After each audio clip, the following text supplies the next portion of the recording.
అందరికీ praise lord. సమయం ఇచ్చిన అమ్మగారికి అయ్యగారికి ప్రైజ్ లార్డ్. నేను సమ్మర్ హాలిడేస్లో నేర్చుకున్న కొన్ని బైబిల్లో నేర్చుకున్న కొన్ని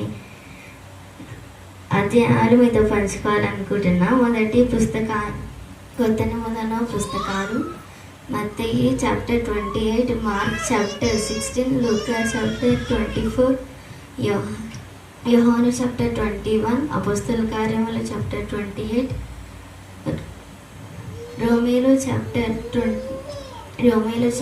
16, 1 కొరింథీ చాప్టర్ 16, 2 కొరింథీ చాప్టర్ 13, గలతీ చాప్టర్ 6, ఎఫీసీ చాప్టర్ 6, ఫిలిప్పీ చాప్టర్ 4, కొలస్సీ చాప్టర్ 4, ఫస్ట్ థెసలోనికా చాప్టర్ 5, సెకండ్ థెసలోనికా చాప్టర్ 3, 1 తిమోతి చాప్టర్ 6, 2 తిమోతి చాప్టర్ 4, తీతీకు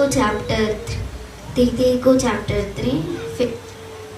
3, ఫిలిమోనుకు చాప్టర్ 1, హెబ్రీయులకు చాప్టర్ 13, యాకోబు చాప్టర్ 5,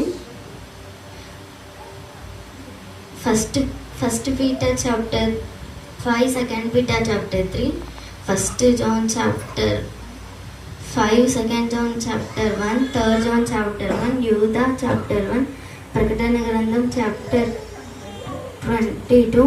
నెక్స్ట్ ప్రార్థన ఎలా చేయాలి నేను నేర్చుకున్నాను. ఫస్ట్ దేవుని స్తుతించాలి, నెక్స్ట్ మన పాపములు ఒప్పుకోవాలి, తర్వాత మన గురించి అక్కర్ల గురించి అడగాలి, నెక్స్ట్ యేసునామమును అడుగుతున్నాము తండ్రి ఆమేన్ అనాలి. నెక్స్ట్ కొత్త నిబంధనలో పుస్తకాలు మొత్తం 27, కొత్త నిబంధనలో అధ్యాయాలు మొత్తం 260, కొత్త నిబంధనలో వచనాలు మొత్తం 7957. నెక్స్ట్ మత్తయి యేసు ప్రభు శిష్యుడు, మత్తయి జాబ్ ట్యాక్స్ కలెక్టర్, మత్తయిలో అంశాలు, మత్తయి చాప్టర్ 1 వర్సెస్ 1, యేసుక్రీస్తు వంశావళి, మత్తయి చాప్టర్ 1 వర్సెస్ 21, ఆయన తన ప్రజల వారి పాపముల నుండి రక్షించుట, మత్తయి చాప్టర్ 4 వర్సెస్ 17, పశ్చాత్తాపపడుడి పరలోక రాజ్యము సమీపించి ఉన్నది, మత్తయి చాప్టర్ 28 వర్సెస్ 18-20, సమస్త అధికారము నాకు ఇవ్వబడి ఉన్నది. నెక్స్ట్